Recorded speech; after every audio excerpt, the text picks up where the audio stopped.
ಕೆಲವೇ ಕ್ಷಣಗಳಲ್ಲಿ ಸಾರಿಗೆ ನೌಕರರ ಸಂಘಟನೆಗಳ ಸಭೆ ನಡೆಯೋದಕ್ಕಿದೆ. 6 ಸಾರಿಗೆ ಸಂಘಟನೆಗಳ ಜೊತೆಗೂಡಿ ಈ ಸಭೆ ನಡೆಯುತ್ತೆ. ಕೋರ್ಟ್ ಆದೇಶ ಸೇರಿದ ಹಾಗೆ ಹಲವು ವಿಚಾರಗಳ ಬಗ್ಗೆ ಚರ್ಚೆ ಮಾಡಲಾಗುತ್ತೆ. ಶೇಷಾದ್ರಿಪುರಂನ ಎಐಟಿಯುಸಿ ಕಚೇರಿಯಲ್ಲಿ ಈ ಮಹತ್ವದ ಸಭೆ ನಡೆಯಲಿದೆ. ಮುಷ್ಕರದ ಭವಿಷ್ಯ ಏನಾಗುತ್ತೆ ಅನ್ನೋದು ಕುತೂಹಲಕ್ಕೆ ಕಾರಣವಾಗಿದೆ. ಇದಕ್ಕೆ ಸಂಬಂಧಪಟ್ಟ ಹಾಗೆ ಬೆಳಗ್ಗೆ ನ್ಯೂಸ್ ಫಸ್ಟ್ ಜೊತೆ ಅನಂತ್ ಸುಬ್ಬರಾವ್ ಅವರು ಮಾತಾಡೋ ಸಂದರ್ಭದಲ್ಲಿ ಹೇಳ್ತಾ ಇದ್ರು, ಸರ್ಕಾರ ಈಗಲೂ ಕರೆದ್ರೆ ನಾವು ಮಾತಾಡೋದಕ್ಕೆ ಸಿದ್ಧವಾಗಿದ್ದೀವಿ. ಆದರೆ ಸುಮಾರು 1,15,000 ಕುಟುಂಬಗಳಿದೆ, ಅಷ್ಟು ನೌಕರರಿದ್ದಾರೆ, ನಂಬಿರುವಂಥ ಕುಟುಂಬಗಳಿದೆ. ಆದರೆ ಇಷ್ಟು ಕೇವಲವಾಗಿ ಕಡೆಗಣಿಸಬಾರ್ದು ನಮ್ಮ ಬೇಡಿಕೆಗಳನ್ನು ಅನ್ನೋದನ್ನು ಹೇಳ್ತಿದ್ರು. ಡೀಟೇಲ್ಸ್ ಕೊಡ್ತಾರೆ ಗಣಪತಿ. ಎಷ್ಟೊತ್ತಿಗೆ ಸಭೆ, ಏನೆಲ್ಲ ಚರ್ಚೆ ಮಾಡ್ತಾರೆ, ಮುಷ್ಕರ ಮುಂದುವರಿಯುತ್ತಾ ಹೇಗೆ ಅನ್ನೋದು ಸಭೆಯಲ್ಲಿ ನಿರ್ಧಾರ ಆಗುತ್ತಾ?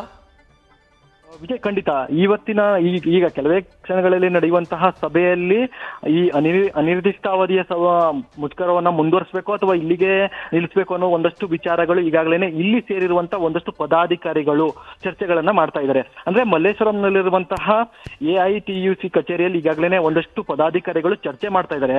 ಅಂದ್ರೆ ಬೆಳಿಗ್ಗೆ ಕರೆದಂತಹ ಮುಷ್ಕರಗಳು ಯಾವ ರೀತಿಯಲ್ಲಿದೆ, ಜೊತೆಗೆ ಇದಕ್ಕೆ ಜನರ ಸ್ಪಂದನೆ ಹೇಗಿದೆ, ಜೊತೆಗೆ KSRTC ಬಸ್ ಇರ್ಬೋದು, ಸಾರಿಗೆ ನೌಕರರು ಯಾವ ರೀತಿಯಾದಂತಹ ಸ್ಪಂದನೆ ಇದೆ, ಈ ಎಲ್ಲವನ್ನ ವಿಚಾರಗಳನ್ನು ಕೂಡ ಈಗಾಗಲೇ ಈ ಪದಾಧಿಕಾರಿಗಳು ಒಂದಷ್ಟು ಲೆಕ್ಕಾಚಾರಗಳನ್ನು ಹಾಕ್ತಾ ಇದ್ದಾರೆ.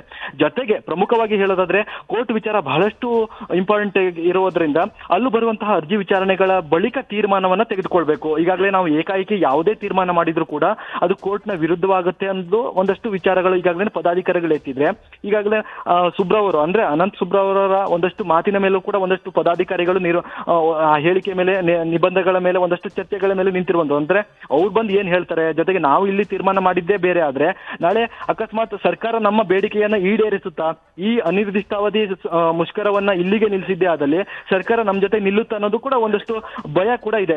ಯಾಕಂತಂದ್ರೆ ಇಂದು ಏಕಾಏಕಿ ನಾವೇನಾದ್ರೂ ಕೂಡ ಈ ಮುಷ್ಕರವನ್ನ ಇಲ್ಲಿಗೆ ನಿಲ್ಲಿಸಿದ್ದೇ ಆದಲ್ಲಿ ಮುಂದಿನ ದಿನಗಳಲ್ಲಾದ್ರೂ ಕೂಡ ಸರ್ಕಾರ ನಮ್ಮ ಕೈ ಹಿಡಿದು ನಮ್ಮ ಬೇಡಿಕೆ ಈಡೇರಿಸುವುದು ಕೂಡ ಒಂದಷ್ಟು ಅನುಮಾನ ಅನ್ನೋ ಲೆಕ್ಕಾಚಾರದಲ್ಲೂ ಕೂಡ ಕೆಲ ಪದಾಧಿಕಾರಿಗಳು ಕೂಡ ಈ ಸಭೆಯಲ್ಲಿ ಕೂಡ ಚರ್ಚೆ ಆಗ್ತಿದೆ.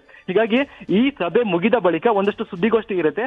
ಆ ಸುದ್ದಿಗೋಷ್ಠಿಯಲ್ಲಿ ಕಂಪ್ಲೀಟ್ ಆಗಿ ಅಂದ್ರೆ ಈ ಅನಿರ್ದಿಷ್ಟಾವಧಿ ಮುಷ್ಕರವನ್ನ ನಿಲ್ಲಿಸಬೇಕು ಬೇಡ ಒಂದಷ್ಟು ವಿಚಾರಗಳನ್ನು ಕೂಡ ಈಗಾಗಲೇ ಮಾಧ್ಯಮದ ಮುಂದೆ ಹೇಳ್ತಾರೆ. ಆದ್ರೆ ಬಹುತೇಕ ಈ ಅನಿರ್ದಿಷ್ಟಾವಧಿಯ ಮುಷ್ಕರ ಒಂದಷ್ಟು ವೈಫಲ್ಯ ರೀತಿ ಕಂಡು ಬರ್ತಾ ಇದೆ. ಅಂದ್ರೆ ಎಲ್ಲೂ ಕೂಡ ಇದಕ್ಕೆ ರೆಸ್ಪಾನ್ಸ್ ಸರಿಯಾಗಿ ಸಿಗ್ತಾ ಇಲ್ಲ. ಜನರು ಓಡಾಡ್ತಾ ಇದ್ದಾರೆ, ಸಾರಿಗೆ ನೌಕರರು ಕೂಡ ಕೆಲಸ ಮಾಡ್ತಾ ಇದ್ದಾರೆ, ಬಸ್ಗಳು ಕೂಡ ಓಡಾಡ್ತಾ ಇದೆ.